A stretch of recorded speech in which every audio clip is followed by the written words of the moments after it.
let's just do a quick preview of that Europa League final, because it's happening on Wednesday and it's really make or break for both teams. I've really just enjoyed watching both fan bases melt down over what will happen if they lose, especially United fans. Looks like a lot is riding on it for you. Let me start with you, Susu. So on Wednesday, who will you be picking as favorites for that trophy and why?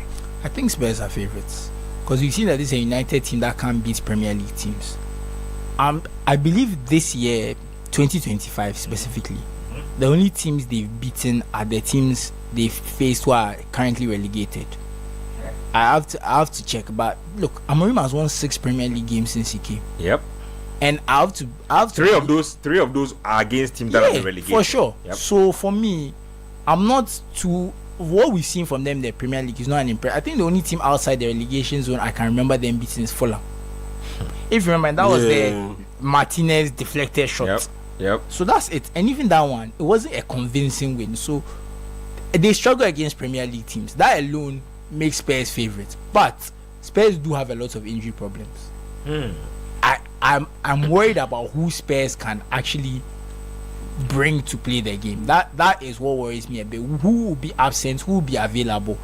It's definitely going to be. What are the key absentees for them? I mean, because Bergvall won't play. Their midfield, Madison, Kulusevski, and Bergvall. So it's like the creativity in the middle. Madison and Kulusevski alone are huge absentees. Look, the way I see it, Spurs' best option is you play Solanke and Richarlison up front and just play long to them. Try and get physical. The wide centre backs in spirit from what we've seen from them so far this season. We've not really seen much fighting spirit from Spurs. Nope. They either win or they lose very bad. Exactly. There's not much fighting spirit in the team, but United have some fighting spirit, and late game Maguire is world best. So interesting. Yeah, let me take your thoughts on that final. Who's your money on? What are your factors for picking a winner? My money is on Manchester United because one, they are still unbeaten in Europe. They've shown that they are very resilient when it comes to digging out a win. And on the flip side, you look at Tottenham Hotspur. They have shown that they have this weak, can I call it a weak mindset? Spursy mindset. Yes, Spursy mindset. I think that's just what it is. It's kind of a soft underbelly where late in games they tend to wilt at the first they tend to lose concentration. They tend to make some mistakes in there, and it tends to cost them games late on in matches. So when I look at the fact that on top of that it's a final crunch time situations, Spurs haven't really demonstrated that they can really excel. But you look at Man United's journey in the Europa League, they've demonstrated that they can deal with all that pressure that comes with finding a result or finding a win. And because of that, I'll pick them. And on top of that, they look to have a bit of a healthier squad than Tottenham Hotspur. At this point in the season, it's been a long season, and the game of attrition has kicked in. And the more quality bodies that you have available, the more options that you have, the higher chances of winning a game. And so, especially in the Europa League final, one-off game, so I'll tip Man United for the win. You don't mind the fact that Spurs have scored 4 goals against United in the league this season. So 3-0 in the first leg, 1-0 in the second leg. United are yet to score against Spurs. Man United have looked very flat out underwhelming and flat out poor against EPL opposition or campaigning in the EPL. But in the Europa League, they fairly look comfortable. And because it's the Europa League and not the league, I think the form, just the environment, the fact that it's a different tournament, the fact that it's a must-win game, one-off game, and it's in Europe, the Europa League, that Man United, for some strange reason, have looked fairly comfortable than Tottenham Hotspur. That's the reason why I'll give them the nod. So Spurs for the nod for Susu, Man United for the nod for y'all. Let me take I have to say I understand what y'all are saying, but the problem is that once they are meeting another Premier League team, all that different environment, I feel like it's just going to turn into another Premier League atmosphere. But once you don't have Madison, Kulusevski, that creativity bit, would you be trusting Bissouma? Because clearly Postecoglou seems not to trust Bissouma, especially with his ability to retain the ball when they are in possession. Once Man United are able to step up with their high press, stay a little bit disciplined, they should be able to rob the ball off those Spurs midfielders, and be able to get a goal. Because if it's not Bissouma, as Pape Sarr or Rodrigo Bentancur, not necessarily the best when it comes to retaining possession. And so Man United can get something out of it. I think that's an interesting point Susie makes on the part that, it's an all Premier League team. It's an all Premier League final. So if you put aside all the differences, once you factor that in, Spurs have had injuries throughout the season, and they've still been able to get the better of United. So if in the Spurs' mind they can get in their mindset that they're facing United, plus all the pressure is almost on them because they haven't won.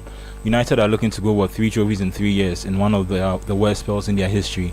So it feels like there is pressure on them. They also want to solidify their season. I think that's the thing that comes to me the most about this final. It feels like most of the teams, there's so much riding on it. Because for one of the teams, as soon as they lose, it's going to be like you've had a terrible season. You finished 16th, 15th. You haven't been able to show.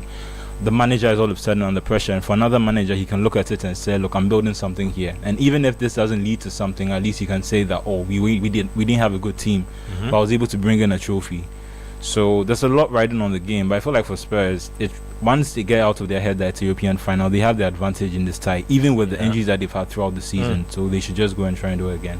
Okay, let me read a few more messages. Interesting thoughts there. This one's from Cove Town Babe.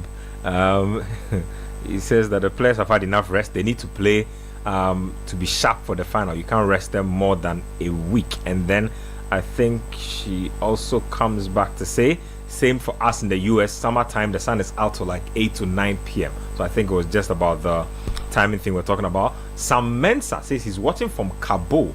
Wait, is that Afghanistan? Yeah. Wow.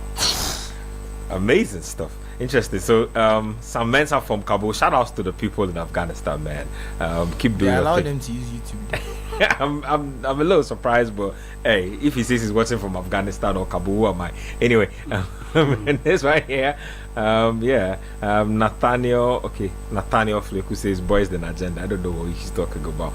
More messages. Could you show us about the whole thing about my shirt going out on a day? He said it be true, pa. Y'all get Playboy vibes today. This is from Moses Clotty. It's the color. It's the color of the shirt. Normally I wear white. No, of late you go cut Santo way. Of late he make the adakatia grow. You know, in a different way. I mean, he's growing the chin strap. You know. I mean, there must be hair somewhere. I mean, if the hair on the head is going down, I mean, there must be hair somewhere on the side. Yeah, that's great. Anyway, so I have my Europa League predictions. So Spurs win, United win. I mean, I want Spurs to win, but I feel like United might win it. The evidence to me suggests that United will win it because they seem to have the better squad right now. They seem to have more history of doing these things, and I feel like that might get to Spurs. The last final that they played against Liverpool, I feel like they didn't get a really fair shot because after 1 minute they were already down and already in their heads they're thinking, it's starting again. So I think in the first 5-10 minutes, and the point was to make, they have a way of, once you see them playing, you know whether they're going to have a good game or not. United have been able to show a lot of resilience in the Europa League. They came back against Lyon, which was from 3 goals down. They've shown that so that's another thing, even if Spurs go ahead, United can still have the belief that they can come back. But I think Spurs have it's within themselves to outclass United, and I think that if they start well, they could win the game. I think the recent history would suggest that United will win it, just based on how they have more. I mean, United have not beaten Spurs since 2022. Hey, is that serious? Yeah, I mean, it's not like but then I mean, the final that they played against last City against City in the FA Cup, even from the point where they were 4-3, they were down against Coventry. I did not think they had a chance. I get what you mean. I have seen them do it in the final Manchester before. United have that. They have this kind of. They have that energy. They have that. And it feels like when it's done, it's like, we did it. Like it's United. That's why I said, look, when you look at it on paper, it's a Spurs win, but it's also win. But that's the Spurs are the team that are the problem. I get what you mean. I get where you're going. And to be fair, Spurs have the best player. United have the best player in the game, Bruno Fernandes. These things matter. Exactly. You see the first half against Bilbao. He was, even though there was a red card, he was also the difference. If you have a player who can just create something out of nothing and change the game, that matters. And Spurs, they are game changers and game winners. We are not sure they'll play. These things matter. Well, that's the Europa League preview for you. Let me give you an update on the game. So it's 13 minutes played. It's goalless between Chelsea and Man United. We'll give you the commentary feed at some point, but not now. Now It's been more United in the game from what I've seen. I mean, Chelsea are not serious. They are not serious. They are not playing like a team that have a European place at stake. I don't know what's going on. No, but it's a good point. Panorama started a strong team, and there's enough time between the game and for them to get some rest. So there's no harm in United are playing with such intent. This is the most intensity I've seen United play with for this season. I've watched a lot of United games, and usually they look very flat, but this game they are really going for it. I don't know if you guys saw Bruno Fernandes chased Caicedo into the corner and was hurrying him and pressing him. Lots of intensity. I mean, they can see the finish line ahead and know that once you win the Europa League, it's pretty much up and away. Not Cancun, but Ibiza or something. Yeah.